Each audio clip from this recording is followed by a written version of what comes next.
স্বাগতম বন্ধুরা আজকের ভিডিওতে। আইনস্টাইনের ব্যক্তিগত জীবন বর্ণনার প্রথম পর্বে জানিয়েছিলাম তার ছেলেবেলা নিয়ে। আজ জানাবো তার যুবক বয়স ও সফলতার শীর্ষে ওঠার গল্প। জানবো কিভাবে খ্যাতি দাম্ভিক করে তুলেছিল এই বিজ্ঞানীকে, যে দাম্ভিকতায় দুঃসময়ে পাশে থাকা স্ত্রীকে চরমভাবে ঠকিয়েছিলেন এই জগৎ বিখ্যাত ব্যক্তিত্ব। চলুন তবে শুরু করা যাক।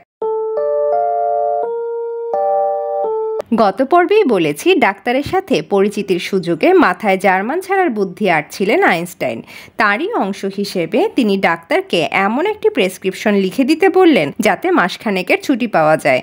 ডাক্তারও ভাবলেন পরিবার থেকে দূরে থেকেই যেহেতু অসুস্থ, কিছুদিন বিশ্রাম নিলে হয়তো ভালো হবে। লিখে দিলেন প্রেসক্রিপশন।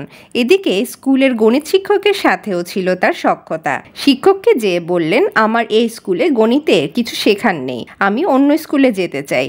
শিক্ষকও একমত হলেন। আইনস্টাইন শিক্ষককে রাজি করালেন কথাটি লিখিত দিতে। এদিকে গণিত শিক্ষকের প্রিয় ছাত্র হলেও গ্রিক ভাষার শিক্ষক একেবারেই পছন্দ করতেন না আইনস্টাইনকে। ওই দিনই রাগান্বিত হয়ে তিনি আইনস্টাইনকে স্কুল ছেড়ে বেরিয়ে যেতে বললেন। মন খারাপ না করে উল্টো খুশি হলেন আইনস্টাইন। চলে গেলেন প্রিন্সিপালের অফিসে, যেয়ে জানালেন গ্রিক ভাষার শিক্ষক তাকে স্কুল ছেড়ে চলে যেতে বলেছেন। সাথে দেখালেন গণিত শিক্ষকের লিখিত পত্র এবং ডাক্তারের প্রেসক্রিপশন। সব দেখে প্রিন্সিপাল তাকে ট্রান্সফার লেটার দিয়ে দিলেন। ব্যাস, তিনি ফিরতে পারলেন তার পরিবারের কাছে। ইতালি এসে ত্যাগ করলেন জার্মানের নাগরিকত্ব। ফলে সেনাবাহিনীতে যাবার ঝক্কিও আর রইল না। পরবর্তী পড়াশোনা চালিয়ে যান ইতালিতেই, প্রথমে আরাও কলেজে এবং পরে 1896 সালে 17 বছর বয়সে ভর্তি হন জুরিখ পলিটেকনিক্যালে। প্রথমের বিষয় ছিল গণিত, তবে শিক্ষক পছন্দ না হওয়ায় বিষয় পরিবর্তন করে ভর্তি হন পদার্থবিজ্ঞানে। পদার্থবিজ্ঞানে মোট ছাত্রছাত্রীর সংখ্যা ছিল 5, যার মধ্যে একজন ছাত্রী। এই ছাত্রীটির সঙ্গেই আইনস্টাইনের জীবনের বড় একটা অংশ জুড়ে গিয়েছিল। দেখতে সাদামাটা ও প্রখর মেধাবিশিষ্ট এই নারীর নাম ছিল মিলেভা মারিক। বয়সে আইনস্টাইন থেকে 3 বছরের বড়। বিশ্ববিদ্যালয়ের পুরো সময়টা চুটিয়ে প্রেম করেন দুজন। আইনস্টাইন সিদ্ধান্ত নেন পড়া শেষ করে বিয়ে করবেন প্রিয়তমাকে। তবে বাদ সাধে পরিবার।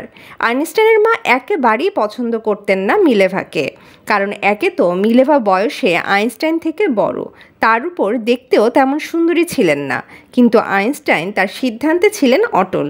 পড়া শেষ করেই চাকরি খোঁজা শুরু করলেন। কিন্তু এরই মধ্যে বাধল বিপত্তি। মিলেভা গর্ভবতী হলেন। ওই সময়কার রক্ষণশীল সমাজে বিয়ের আগে সন্তান ধারণ ছিল বিশাল কেলেঙ্কারির ঘটনা।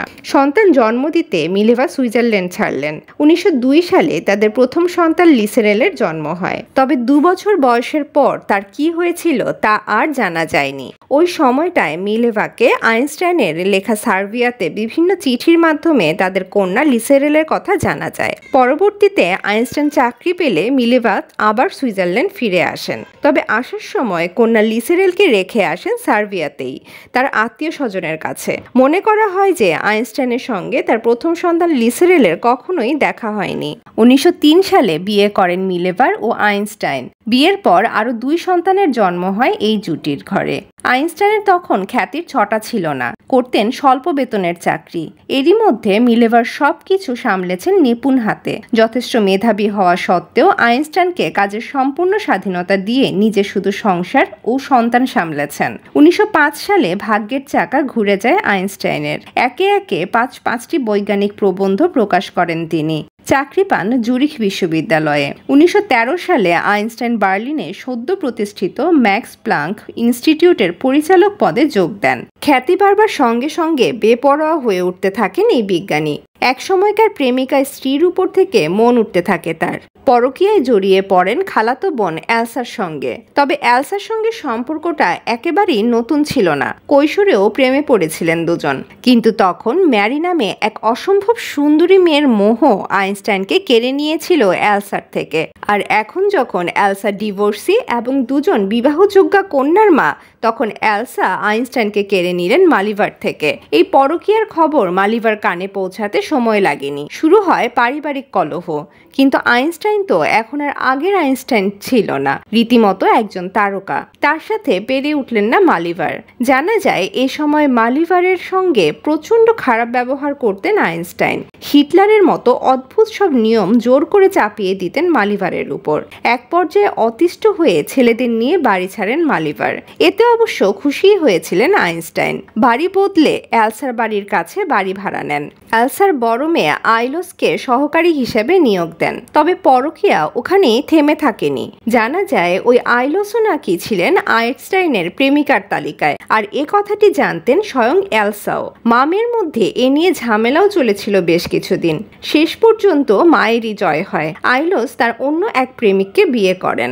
আইনস্টাইন তখন বিচ্ছেদের প্রস্তাব দেন মালিভারকে, কিন্তু রাজি হচ্ছিলেন না মালিভার। তার ভয় ছিল বিচ্ছেদের পর আইনস্টাইন হয়তো ছেলেদের পড়ার খরচ দেবেন না। তখন আইনস্টাইন টোপ ফেলেন নোবেলের, বলেন তিনি নোবেল পেলে তার সম্পূর্ণ টাকা দিয়ে দিবেন মালিভারকে। দীর্ঘদিনের সঙ্গী মালিভার বুঝতে পেরেছিলেন আজ না হয় কাল আইনস্টাইন নোবেল পাবেনি, তাই রাজি হয়ে যান তার প্রস্তাবে। আইনস্টাইন বিয়ে করেন এলসাকে। জীবনের বাকি সময়টা তারা একসঙ্গেই ছিলেন। কথা মতো নোবেলের টাকা মালিভারকে দিয়েছিলেন আইনস্টাইন। এরপর আর কোনো প্রেম তার জীবনে উকি দিয়েছিল কিনা তা জানা যায়নি।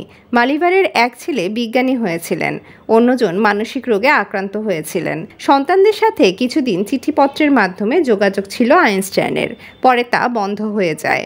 এই ছিল বিখ্যাত এই বিজ্ঞানীর ব্যক্তিগত জীবনে ঘটা বিশেষ কিছু ঘটনা। পরবর্তী ভিডিওতে দেখা হবে অন্য কোনো ব্যক্তিত্বের জীবনের গল্প নিয়ে। সেই পর্যন্ত সাথেই থাকবেন আশা করি। আল্লাহ হাফেজ।